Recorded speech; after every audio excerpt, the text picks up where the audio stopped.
So sleep. I put all my clients, by the way, on sleep aid. I don't care if they have good sleep patterns. I put them on it anyways. Sleep aid being like what, like a melatonin or type of supplement? Yeah, so I'm gonna drop this one. So Morphogen Nutrition. The code's David10, by the way, if anyone's interested. MorphoRem is the product, and it is sleep products are the number one most underrated products on the market if they're concocted well. This is the most all of the products that they have are the most comprehensive products you can literally find. But it has melatonin, valerian root. It has 5-HTP. 5-HTP, I want to hit home with this one really fast. Helps you with serotonin production. It has L-ornithine. It has L-theanine. Every single thing that you can think of that can help with some type of circadian rhythm is in there, or not circadian rhythm, but sleep. It has dopa. It has GABA. It is literally everything that you can think of to help. And so it's like everything possible. It's just every supplement basically that's known to like as a not necessarily a side effect, but to help you sleep. And they just threw it all in one product. That's pretty cool. I've never tried that. I've only tried melatonin. And sometimes I take melatonin. And sometimes when I take melatonin, I'll lay in bed and I'll start yawning a lot. But I'll lay in bed and I'll yawn, and then my eyes will tear up because I'm yawning, and then I'm worried about that. And it does help me go to sleep, but it's not like something that knocks me out that I would want. My issue with melatonin is I found this weird threshold. It's 3 milligrams to 5 milligrams. If you break that threshold, then actually what it does for me is it actually keeps me awake. So I get tired, right? Like I get tired, I get the yawning feeling, and my body gets tired, but my mind stays active. It actually becomes more active with melatonin. You're like opposite, man. Like you take Adderall and it puts you to sleep. You take melatonin, it keeps you up. You take, I was talking about the 600 milligrams of test. Your cholesterol is unchanged. Like HDL is at like 57. You're like opposite guy. That's your superpower, right? So you should drop down to even less tests and just send me the extra that you have. So you'll get bigger, and then I'll get bigger because you'll have less tests. I'll have more.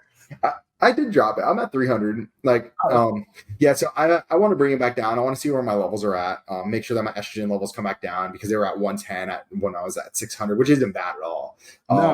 Real quick, what was that supplement name for Morphogen for the sleep? I want to check into that. Yeah, it's called MorphoRem. MorphoRem. MorphoRem. And if you want to check that out, there'll be a link below, depending on the platform. But there should be a link for Morphogen from David. I was looking; they have a lot of products.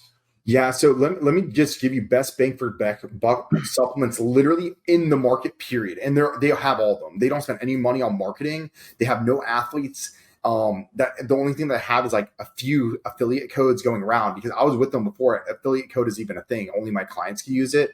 So David 10 is that code still. But Morpho Prime, if you try to concoct it separately yourself, you'd probably be spending about $200 in supplements to get that product put together yourself, like with raw ingredients, active ingredients. That product was literally made for him and his father to prevent heart disease because his father, I believe, was diagnosed with heart disease of some sort. So he made this product for his father and for himself to prevent his own heart disease. But on top of it, you go like this: NAC, which FDA is trying to ban. Yeah. They have ALA in it.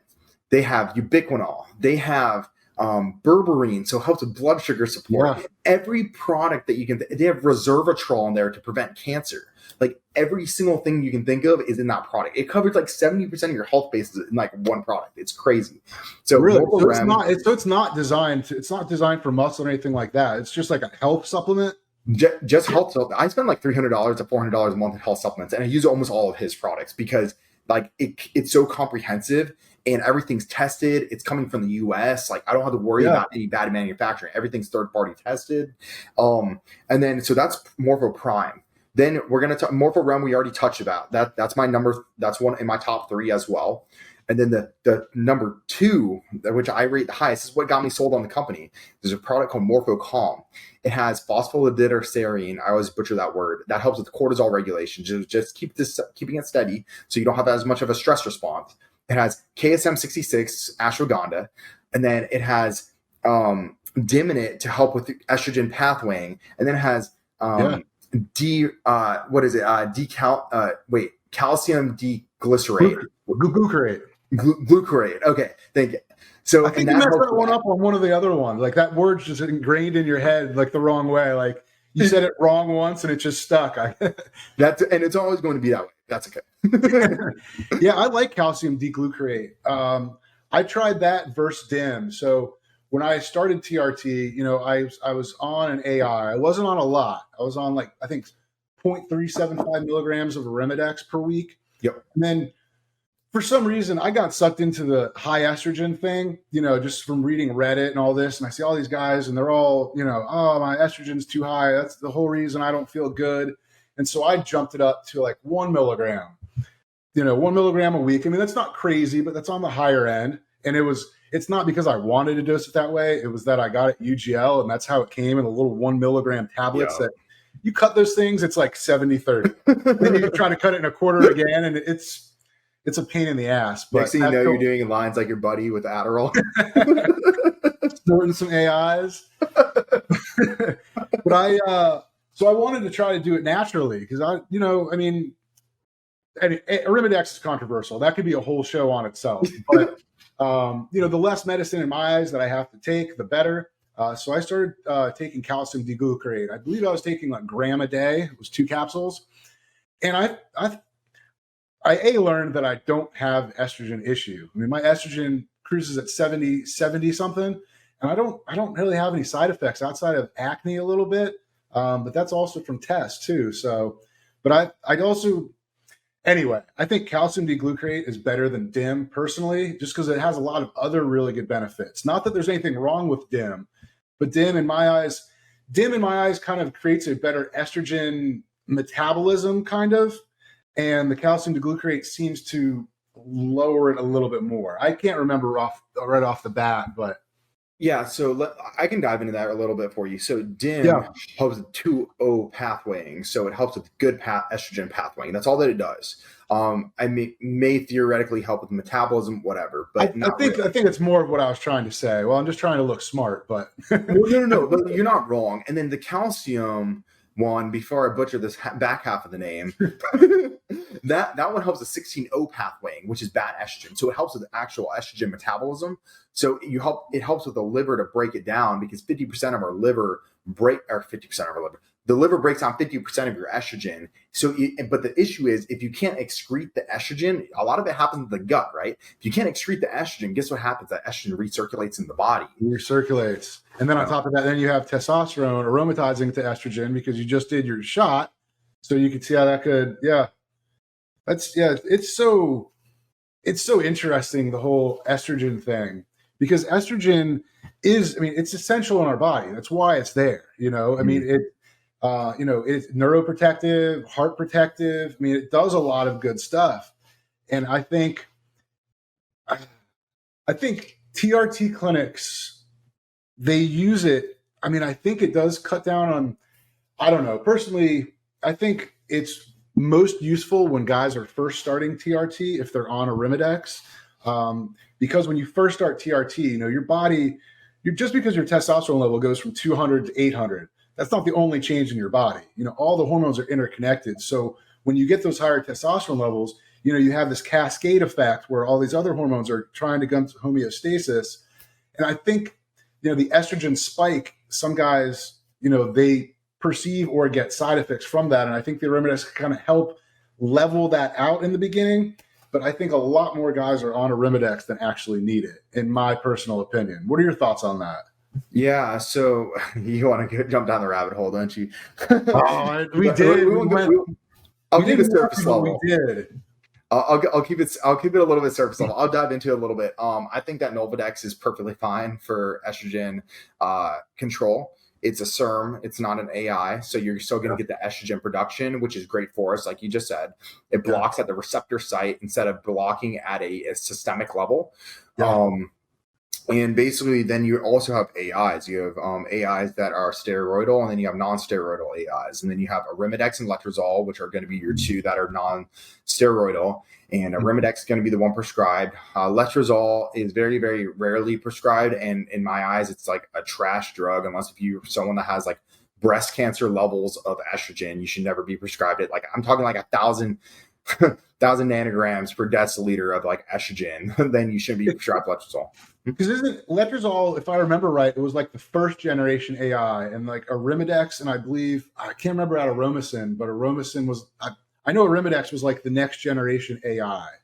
So, if I'm not mistaken, that the Novadex was the first generation AI, and then even though it was a SERM, right? And then Arimidex and letrozole came along. And then I think maybe Aromasin later on, but so those were all second gens. Were the Aromasin, the Arimidex, and the and I may be wrong, letrozole, but I'm pretty sure that that's the order that it came in, because Novadex was the first breast cancer drug made, and it's still tried and true as the breast cancer drug. The other ones can help it with some of the estrogen issues, but basically how the AIs work, the non-steroidal ones, is they like basically try to block that receptor site, so that basically like if you're trying to if you're looking at that estrogen site and like basically like Arimidex would like quote unquote go into and block that site, right? The testosterone tries to go in there to create estrogen, and it basically like it can push it with the AIs, it can actually push it out, and it can actually get in there to actually create some estrogen. So that's where it's a little bit different than the steroidal ones, which is Aromasin, whereas like letrozole is going to be block that hole a lot harder than the Arimidex. But so it's going to be like, I think it's like almost like a 97% blocker or something like that, or 98. Wow. It's like super high up there. Yeah. And then Arimidex is going to be around like a 70% inhibitor to a degree on paper, right? And then Aromasin is a suicide inhibitor. Yep, it's a suicide inhibitor. Yeah, so it literally like kills the receptor site, like it kills it. And so I've heard a lot of people mess up and they take too much Aromasin, and then they just feel like trash because their estrogen level is so low, and it takes a while I guess a week, 2-3 weeks before estrogen will start climbing back up to where they feel good. Yeah, I mean, but Aromasin I think is the tried and true way to fix issues with estrogen. You just have to figure out that threshold. Like everyone's so bio-individual. The issue with Aromasin is the good thing about Aromasin is it doesn't crush your lipid profile. The steroidal one or non-steroidal ones, which is your Arimidex and your letrozole, those crush your lipid profile. Especially like one thing, estrogen protects your heart, like you were talking about. Yeah, and then these can bring your estrogen down too low, and then you're talking about heart damage. You're like a walking heart attack at that point. And then on top of it, it also crushes your lipid profile. So like the combination of the two can be wicked if you go above and beyond with these. And some people's threshold with AIs is very, very low where it crushes the lipid profile. Absolutely. And then on top of that, you're not taking AI if you're not on TRT. So you're on testosterone, which, can affect your lipid profile. Then you have low estrogen, and then you're also taking Arimidex on top of it. So that's, I think we covered this, but clinics that compound AI into the testosterone, not a fan of that at all. Because let's say you start at 200, which is the standard dose. So you're at 200 milligrams of test, 1 milligram of Arimidex, and you're like, well, maybe I want to taper my dose down. Well, now the Arimidex is coming down too. You have no flexibility at all. But yeah, it's crazy that some people don't even do research on TRT. They go to a clinic and they're like, okay, here's your dose. And they're like, okay. They don't even question it. And that's one of the things I've noticed from people that are successful and people that are not successful are people that do research on their own on things they're interested in. I had someone on Instagram, I can't remember. They said, what are the benefits of L-carnitine? Because I did a post with these bottles.